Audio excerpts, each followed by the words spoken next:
É isso, seguimos. E teremos a Rede aqui no próximo painel, que aborda a expansão da banda larga fixa na região Centro-Oeste. Vamos falar sobre estratégias de expansão da cobertura, panorama na infraestrutura e do financiamento, além do papel dos operadores regionais. Por favor, chama ao palco para compor a mesa o sócio e conselheiro da administração da Rede, Éder Celoni, por favor.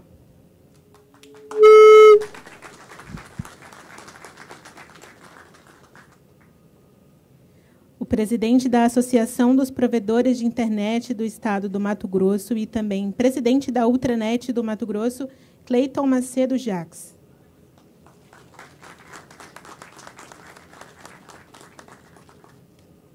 O CTO da Reitec Fibra e conselheiro da Aspro, Marcelo Seabra, por favor.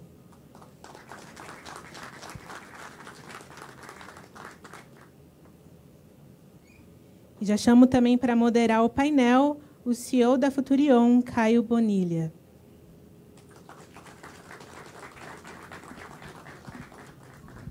Obrigado, querido. Bom, prazer, Caio, tudo bom? Prazer, Caio, tudo bem? Tudo bom? Tudo, você, tudo bom? Bom, pessoal, boa tarde a todos. Obrigado aí pelo convite. Eu acho que a palestra do Abraham Balbino foi muito interessante e traça algumas perspectivas para vocês, né? Agora nós vamos nos concentrar nessa nossa conversa sobre o mercado, mas vocês fiquem à vontade aí também para debater assuntos que são, de alguma forma, correlatos aí com o mercado.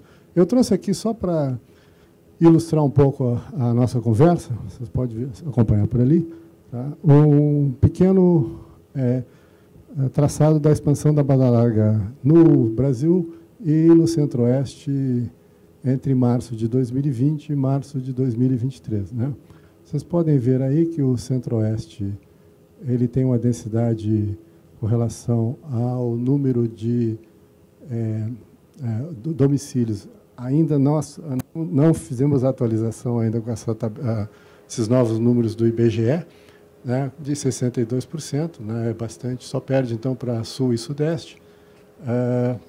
Tem uma participação relativamente pequena, embora a densidade seja alta, de 7,76%, um crescimento até moderado, vamos chamar assim, o crescimento que foi do Brasil. Ou seja, o Centro-Oeste ele é o termômetro do Brasil, tá? Se vocês, em termos de crescimento, tá certo? Então, agora, na questão estadual, pegando aí os estados que compõem o Centro-Oeste, nós vimos aí que existe uma participação maior de Goiás, né? Uma participação, então, uma densidade aí bastante grande já no Distrito Federal, né? Evidentemente, por razões óbvias, né? E com relação à expansão da fibra ótica, né? Que, sem dúvida alguma, é um fenômeno importante, né? Houve um grande crescimento da fibra ótica. Vocês veem aí que no DF que cresceu nesses 3 anos 407%. Né? Onde cresceu menos foi em Goiás, talvez até porque já tivesse um número bastante significativo de fibra ótica, né? Então, isso mostra então a pujança do mercado, mas ainda, né, tem muito o que fazer, né? Vocês podem ver, por exemplo, que a expansão, então, aí, a gente fazendo um breakdown por tipo de operação, nós tivemos uma queda, então, dos grandes operadores, mas ainda eles têm praticamente metade do mercado. Os provedores regionais cresceram 181% nesses 3 anos, né? É um crescimento impressionante, já tem hoje 34% do mercado. As demais têm um crescimento, embora com um crescimento bastante grande, com as competitivas, embora o mercado de satelital tenha caído, até porque aumentou a cobertura dos provedores regionais, né? Então, nós tivemos, com certeza, uma demonstração aqui na região do Centro-Oeste da pujança, então, dos provedores regionais, né? E também nós podemos ver também aí que esse último quadro, que, sem dúvida alguma, a fibra, né, ela predominou. Houve um crescimento de quase 200%. Né? A fibra hoje tem 87% de participação nos provedores regionais no Centro-Oeste. Então, eu trouxe esses dados aqui até para a gente começar o debate, de forma que a gente tenha, até para o nosso público, aí uma ideia de como o Centro-Oeste está se posicionando. E eu diria que o Centro-Oeste, então, é o termômetro do Brasil, né? Como deu para ver aqui, tá certo, pessoal? Então, vamos lá.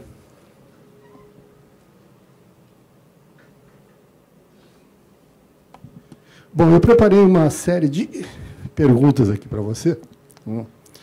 E a primeira delas, que ser respondida por todas, né? Como vocês são representantes de associações e também são empreendedores, né?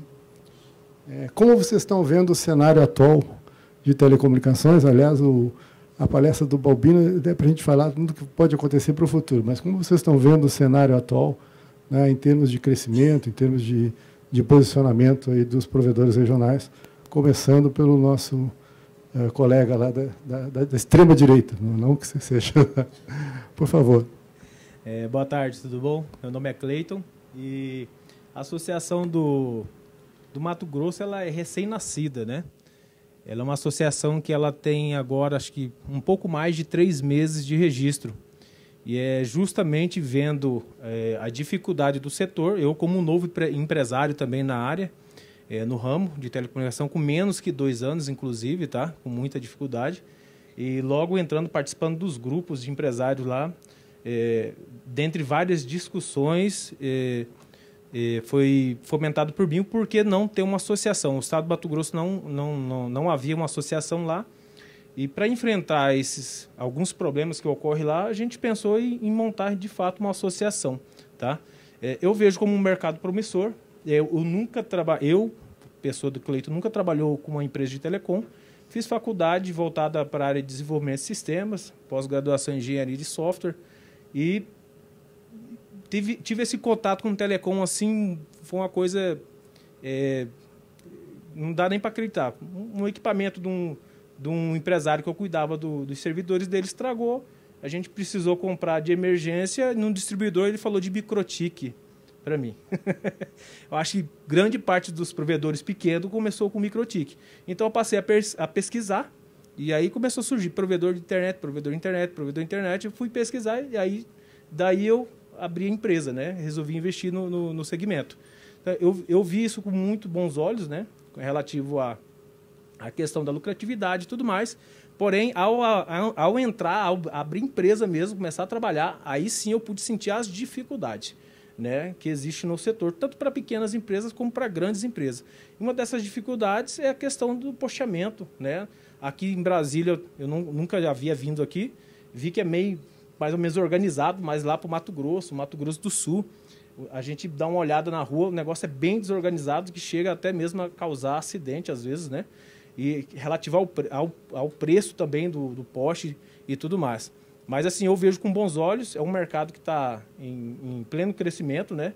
E cada vez mais vai crescendo. Outra situação que não é tão boa é, às vezes, a concorrência desleal, uma guerra bruta também por questões de preço, que às vezes acaba não cobrindo os custos, né? São situações adversas que aparecem. Mas eu vejo com bons olhos. Obrigado, Cleiton. Nosso colega, por favor, fique à vontade. Maravilha. Meu nome é Éder, né? Estamos representando aqui a Rede Telecom.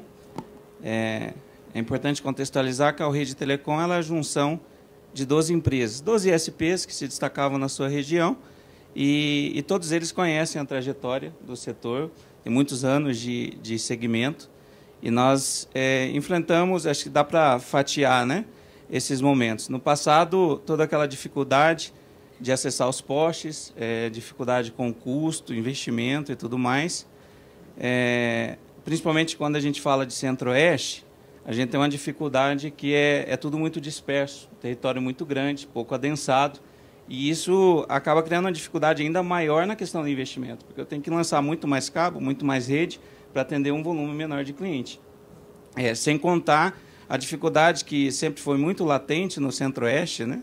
A minha operação veio do Mato Grosso, e lá nós tínhamos uma dificuldade muito grande, isso no Centro-Oeste como um todo, a gente conversando com nossos pares, na questão de acesso à infraestrutura. Então, nós tínhamos uma dor maior para resolver, porque em outras regiões do país a gente via toda essa dificuldade, acesso ao poste, investimento, mas tinha-se lá o operador, o link para poder fornecer. E no Centro-Oeste, não. As empresas tinham que construir backbone, buscar link em cidades maiores. Então, isso foi um grande desafio. Superado esse momento, né, as empresas se juntaram, até antes mesmo da gente fazer a fusão com a Alrede, da formação da Alrede, a gente vê que o histórico desses empreendedores era de buscar parceria, porque via essa necessidade, né? E uma vez que superou essa questão da infraestrutura e foi fazendo-se cobertura, foi expandindo o mercado, a gente começou a perceber outras dificuldades fruto da consolidação do mercado. A gente começou a enxergar que o mercado ia se consolidar, e isso ia trazer algumas dificuldades, e o volume na operação a gente entende como um divisor de águas hoje, para poder dar o ganho de escala, né?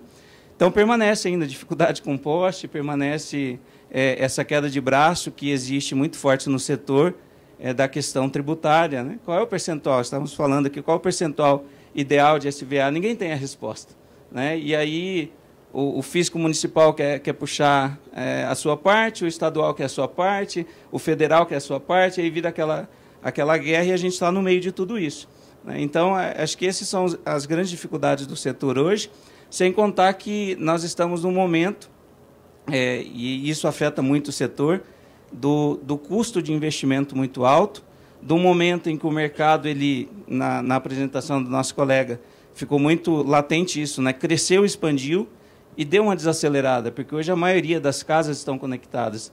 Apesar da gente ter alguns números que a gente sabe que está subinformado, são dados oficiais da Anatel, hoje já praticamente todas as localidades estão bem conectadas.